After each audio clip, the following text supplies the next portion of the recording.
Hey there. Welcome to another episode of Heart and Hustle, Visionary Healers, Movers, and Shakers. I am your host, Paulette Rees-Denis, here to bring you magic makers from around the globe, people who are creating change, who have small businesses, large businesses, hobbies, but they are creating the life of their dreams. And that, my friends, is what living is all about. So let us know how you like this episode. Please subscribe, and we'll see you there. Thanks for joining. Hello, beautiful people. Welcome to another episode of Heart and Hustle, Visionary Healers, Movers, and Shakers. We are in our 5th year of running this show, which I love. I am Paulette Rees-Denis. I am your tribal hostess, because I love bringing all you people together to meet each other, to network, to see the magic that's being created in the world, the magic that each of us brings to our own lives and also helps with others' lives. And that is my passion in life. As also your transformational lifestyle coach. And there goes my puppy dog. And a 4-time book author, international dance traveler, innovator, and bringer to you of this beautiful video podcast. Here, you watch my dog climb under my couch. There she goes. she hardly fits under there, but she needs to go under the couch. It's so funny. Anyway, today I get to bring you Amy Wall is here with us from Mendocino, California. So we're both on the West Coast. Amy, I'm so glad to have you here. Thank you, Paulette. It is a pleasure. I'm hearing just a good word. I'm just hearing a tiny bit of feedback, but it sounds like it went away. Hi, everyone. Yay. And I'm so excited for you to share some of what you do because it just sounds magical and fabulous. Amy is an esthetician, but she combines the yoga of beauty, which I love, and the idea of wellness and visionary of consciousness beauty, which, a lot of people don't bring that into the whole, look your best realm. So talk to me about that, Amy. Welcome, welcome, welcome. Thank you, Paulette. And it's an honor to be able to talk about it. And thank you for having me here. And hello to the person on the other side of this podcast who may be driving or walking or doing something in her day. And I really have the intention that something that I say turns on a light for you. So I don't think of myself as a witch, but I do think of myself as a switch where I help women turn on their light, turn their light back on. I love that. And I do that by way of the face and the skin, because what better way to be able to craft a vision than by developing the practice of self-intimacy in the mirror and working with the organ of your nervous system and your skin. Our skin is part of all of these systems. So it's an actual natural fit to do some very deep personal development work in the mirror while you're touching yourself. And I am an award-winning esthetician, and to take it one step farther, I was mentored by the formulator who discovered the peptide for the cosmetics industry, and I was the top esthetician in the United States in 2016.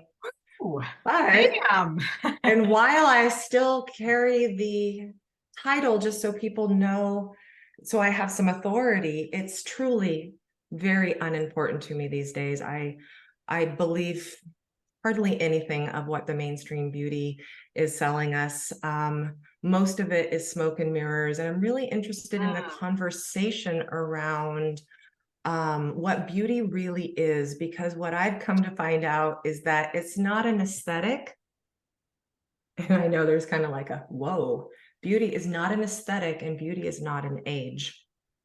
So to me, reading your website and reading all of the good works and good play that you do in the world and inviting women into this expression of movement and passion and and being visible in the world is really the same thing. It's about accessing a muse, right? It's about accessing the muse of music and dance and Mm, pleasure and mm. senses, and really being able to move through the world as a sensual being made of water and light. So that's the kind of beauty I'm interested in talking about. Damn. Damn. I'm in love with you already. I figured we were going to be a real good match. Yes. Oh my God. This is so exciting. I'm like, my heart's going, whoa, whoa.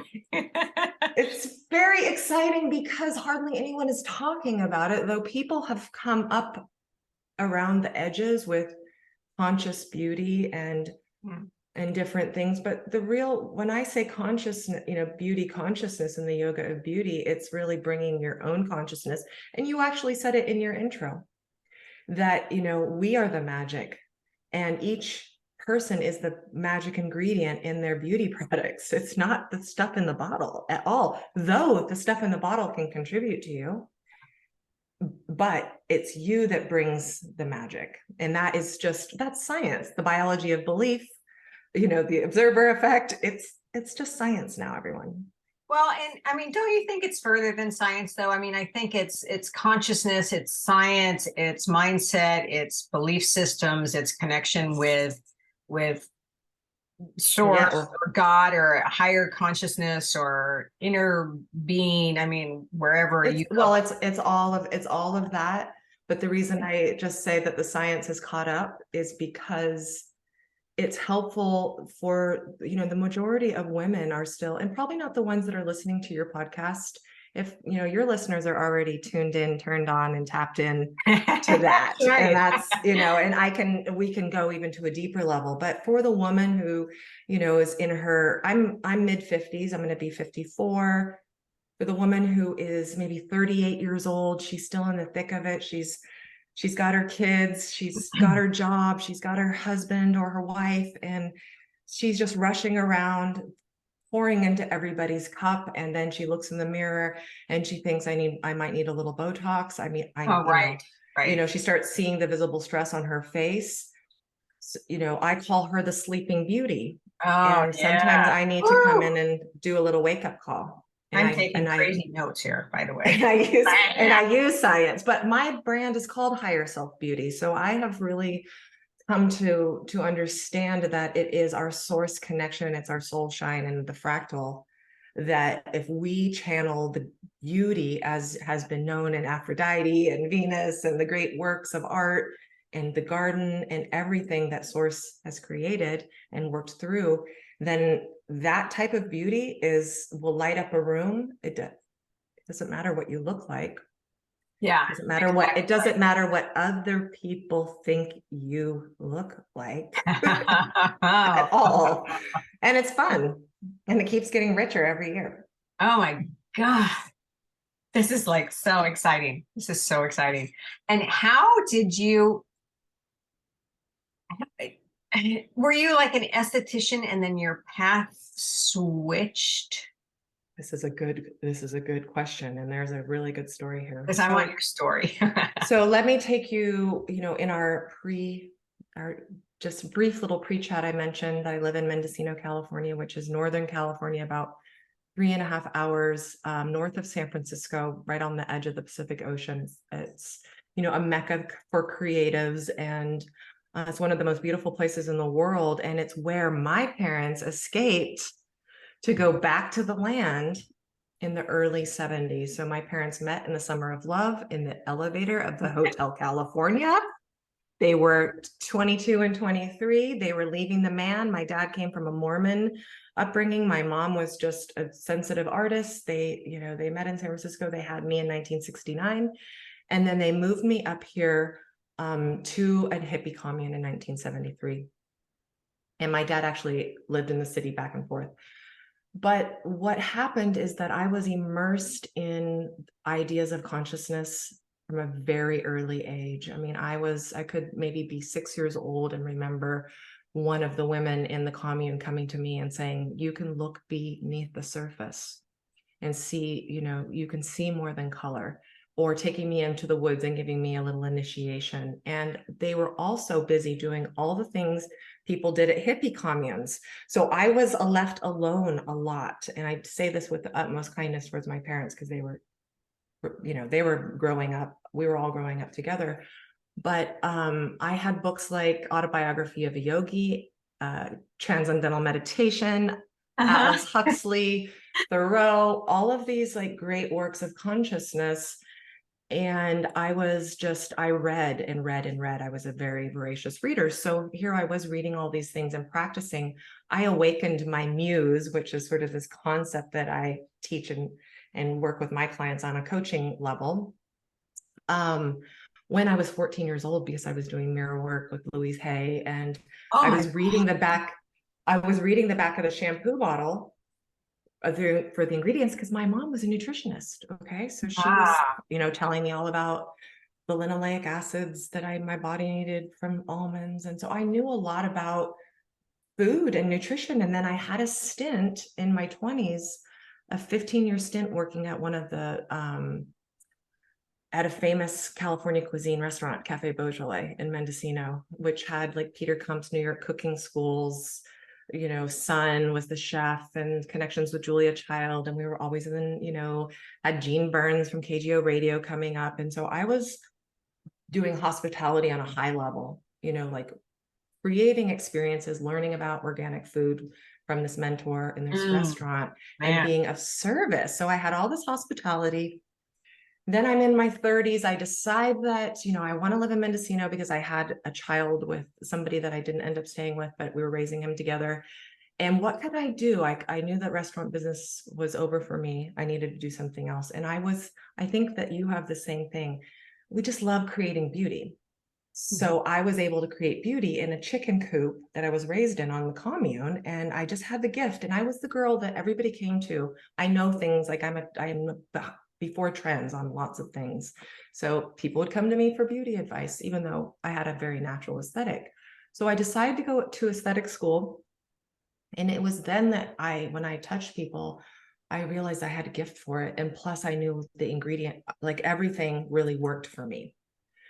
And then I was a makeup artist too, and I love that. So, but what happened was my whole entire career as being an esthetician was around helping women judge themselves and anti-age. And during that time, I really fell asleep as I went into this realm.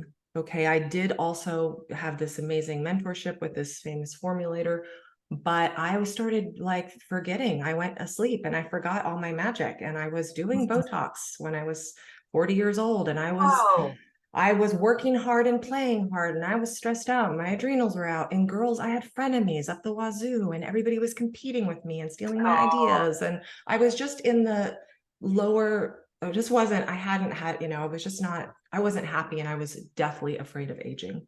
I mean, I can remember just thinking, I can't even believe I'm going to be 50 one day. I was really like putting the brakes on aging big time and freaking out.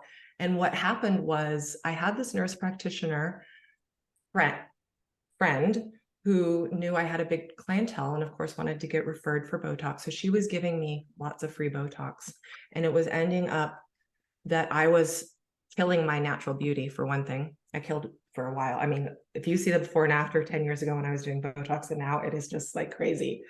So I just had, everybody, it was just in that realm of just all the things. So she wasn't an artist with her injections, and now I would never, I can't believe I did that. But what was happening was that my muscles lost their integrity and my eyebrows started to shift downwards, and that was pushing all these wrinkles around my eyes.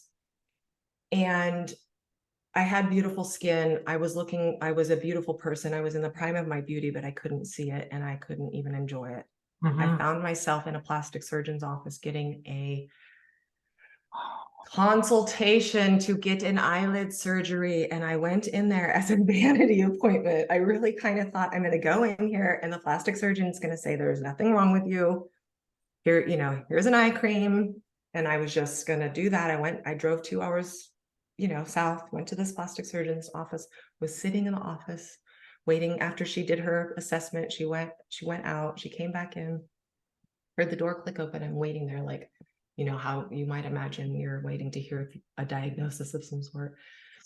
And she reached out her hand and handed me the paperwork. And she said, yes, you are a great candidate for this upper eyelid surgery, and it'll be $7,000. My scheduling people will be in touch. And something just went in me, and I was like, hell no. And I never did an injection of inflammatory treatment. I completely said, this is absolute bullshit. I actually closed my spa down. My husband built me a little fairy princess spa in my backyard, which is now an Airbnb. I just started working with only sold clients. I went cold turkey on everything and just went back to basics of my stuff I would do. Wow. Teenager. So that's the story. Wow, that is a story. That is fantastic. And, you know, thankfully you turned around before it was too late.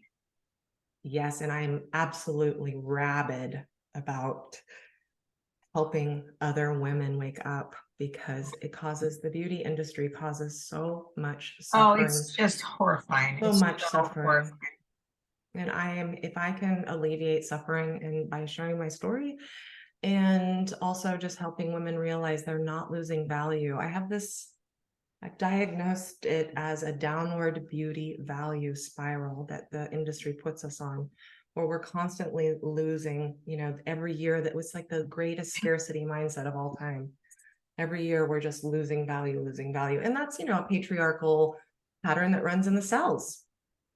So that's my great work in the world. And I had to go through that so that I would wake up. And so for the last 10 years, I have been creating an energetic beauty modality and really practicing what I preach. Made huge, you know, I also am a skincare formulator. I have my own skincare line. Oh, you do? And yes, and it Oh, has I not want been, some. yes, it is amazing. It's made by a compounding pharmacist. So it's like bioidentical, bioavailable, beyond clean, beyond How organic. beautiful for you to step into that. But I'm always also coming in and saying, you're the magic ingredient. And so I don't use any of the very successful sales techniques that other brands use. And so there's been quite a cost to walk this road, because women don't necessarily want to be told that they're the missing ingredient, they're the magic ingredient. Because when Right. you buy They a want little it to bottle of happen to them. something, yeah, and well, also there's magic in the bottle. And when we buy this thing, it's like, oh, that moment of like, oh, this might change, even though they don't think it really will. Wow. Wow. Oh, yeah. So much a part of that is so sad. And how the beauty industry and the magazine industry. And I mean, I was an agent in New York City. I worked with models and I was a photographer. Okay. And very small scale, but still that whole beauty industry and the life that some of these models live, and you know, the diet culture on every level. There's the whole diet culture and food culture. Of course, I'm going to be 66 this summer. I mean, come on. Yeah, that is what I'm talking about. That That's is why, what I'm and I think talking it's so important. I have one of my collaborators is 33. And I love having a younger woman, knowing a really good younger woman, and knowing a really like fantastic, full of just fresh, vibrant, gorgeous woman who's a little bit older than me. And then we see that there's this spectrum. There's nothing to be afraid of, and we can support each other. Oh, 100%. and it's so magnificent. I mean, if we, you know, my mom is going to be 97 this year. And we've gone through lots of ups and downs with her survival and caretaking and whatever. And she is a vibrant soul. And to revere our elders. Yes. And I actually think that this is something that is not, I see little kids, they love their grandparents if they have the chance. We get talked out of that somewhere along the way. And this 33-year-old mentee, we actually collaborate. She's a big TikTok star. She's like a little baby me, you know, I can really see that she's on my path. And she said, thank you for owning your age. And thank you just for showing me because she doesn't have anybody like that. She's seeing all these women on, social media that are trying to do everything but step into their power. And yeah, the elders, it's the They need future. to be placed on pedestals. I They mean, need to be placed on pedestals. Yes. and if you look at the Native American culture, and that's what they do, they revere their elders. And what do? We try to hide them away. Yeah. This ridiculous society, which I'm finding more and more about as my mother ages, and looking at places that she could go live, and all the stuff that goes with it. And of course, not only my mom, but my husband's parents are gone, and la la la. But it's horrifying to me. It's absolutely horrifying. And that even they themselves shut themselves down. And then yeah. I talked to a woman who's my age or younger, and she says, growing old is a bitch. And I'm like, no. No, return to sender. That is an implant. Absolutely. That is a Absolutely. cultural implant. And then they let themselves fall into disrepair, and they blame it on getting older. They won't do anything about it. They won't change their diet. They won't change their skincare, or they go get Botox. Or they won't take a walk, or they won't stop the TV. I mean, I just, And what has happened to this culture? Where is the connection with nature? Where is the connection with the earth? Where's the connection with yourself?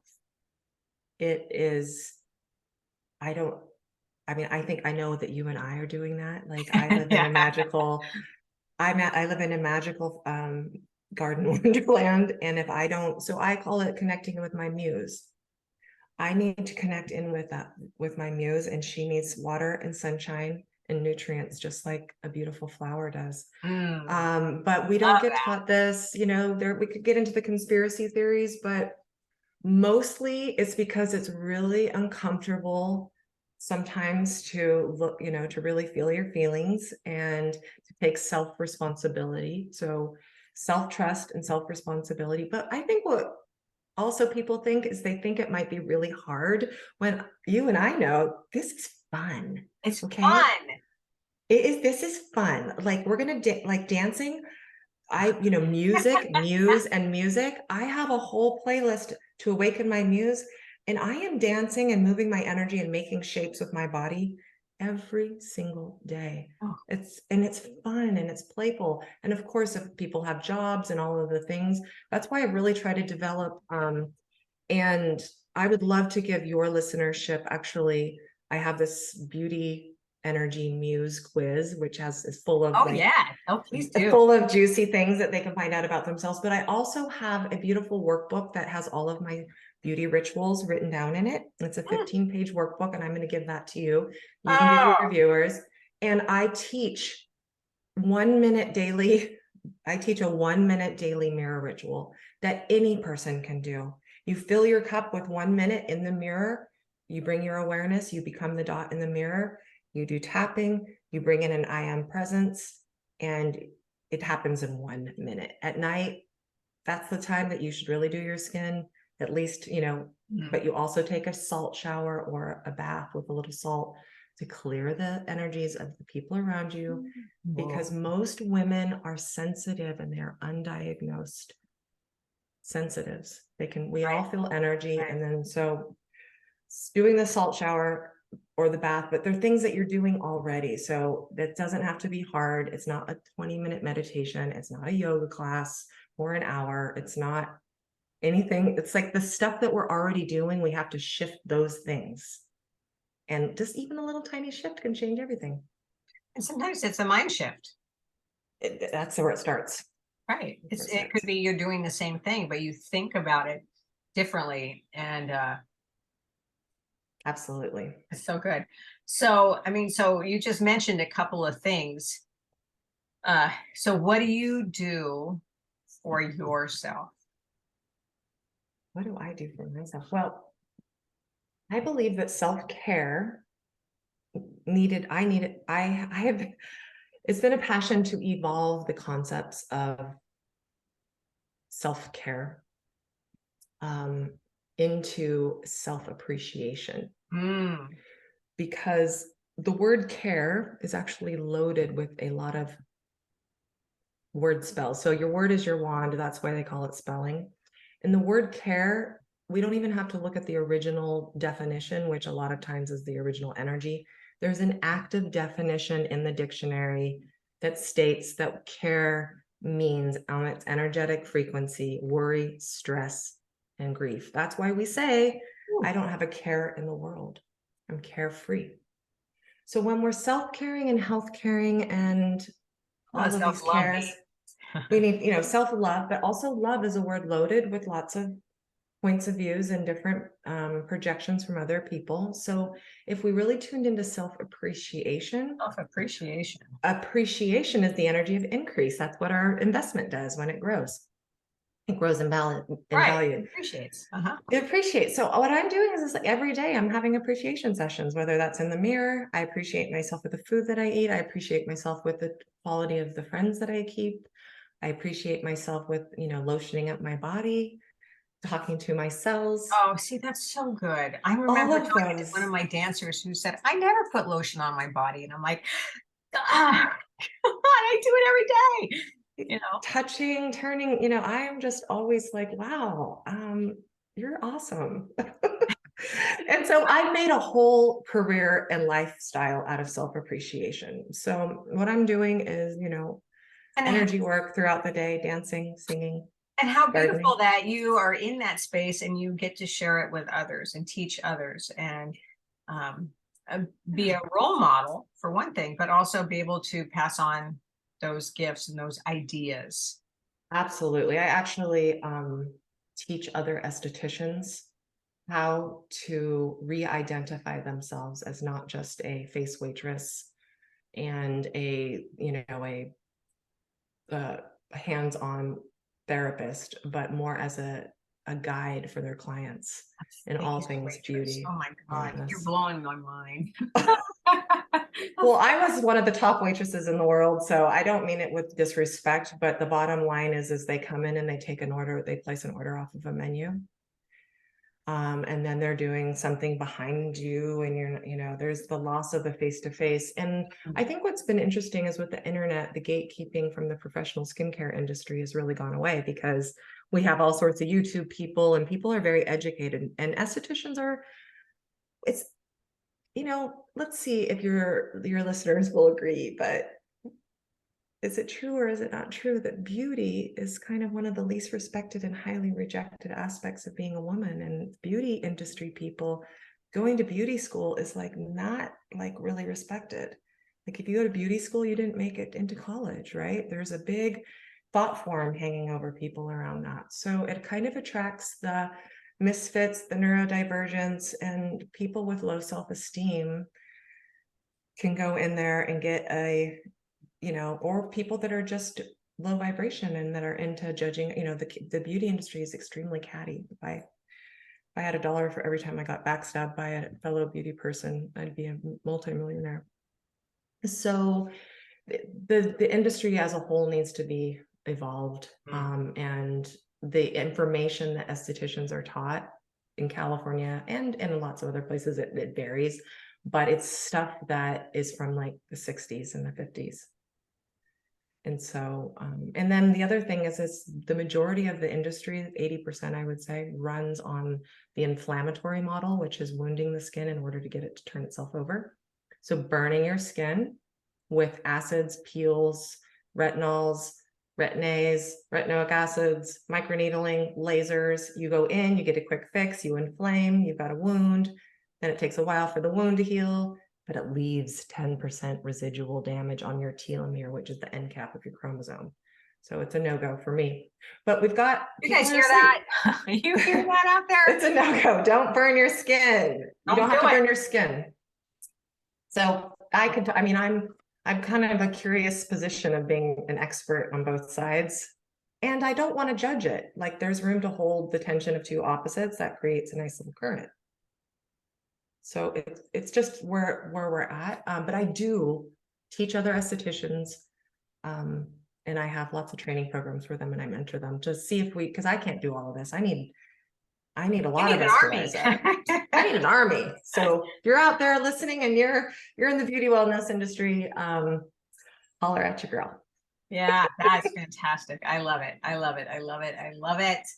Well, and that's kind of what I did with my dance company is I started certifying teachers, and then certifying master teachers, and then certifying master leaders, so they can carry on the legacy and the beliefs, the aesthetics, the integrity, the lifestyle of wellness, joy, pleasure, goodness, female gorgeousness, divinity. And they're doing it, and it is amazing. And it took lots of years and lots of work. Yeah, that's where I'm at right now. But I believed in it. Yeah, and I do too. I've tried to do. I think I've been sort of on this path where I've really needed to make it very deep on the back end before I was ready to share it, because my work can be confronting for people that are very entrenched, Right, sure. in the mainstream beauty, or as I call it, the lowercase beauty industry. Now, there's nothing wrong with the lowercase letter, but it's just operating at a different area. So it can be confronting, but things are starting to move in that area. And I do have a little group that I mentor. Hey, confront, honey, confront. I'm confronting. You confront them. That's so good. Well, I love your story, and I love your passion, and your skills and your intelligence and your desire to help change, because it's just horrifying. And It really and some of it is just a matter of bringing more education to the public. Some of it's more talking about it to the public, showing there are alternative routes, not that mainstream, media type of route. Because I'm a rebel. I can rebel against that stuff. I mean, and to be that sacred rebel, to honor yourself. Yeah, and to trust yourself when you think, wow. And I think more and more you see more and the energy business and spirituality is not, it's not fringe anymore. It's not new age. And that's also the science thing. I'm a scientist, so I really want to make sure it's very grounded and not the new age, like, I'm not into gaslighting myself and spiritually bypassing like the physicality of what it means to age and all these different things. But one of the reasons, I just wanted to circle back on something that you said. We can confront, and we can lead the horses to the water, and I'm going to continue to do that. But one of the things that is the biggest challenge of all is that this is deep programming that goes generations back. This isn't just, this is stuff that's living inside of the cells from what our mothers had to go through, what our grandmothers had to go through. There's a lot of belief systems that are literally held into place. And when those start crumble, then the whole, it's like beauty then just becomes this doorway for what's really going on inside of a woman at the self-image level. Okay, so right. Wow. Then it stops being about beauty at all, and it transforms. But it's my great work in the world, and I'll continue to do it. So good. Oh, you are so beautiful. Thank you. Beautiful. Hi, you guys. That was just amazing. That was very inspired and goosebumpy and like all like, Yay. hell yeah, bring it on, baby, bring it on.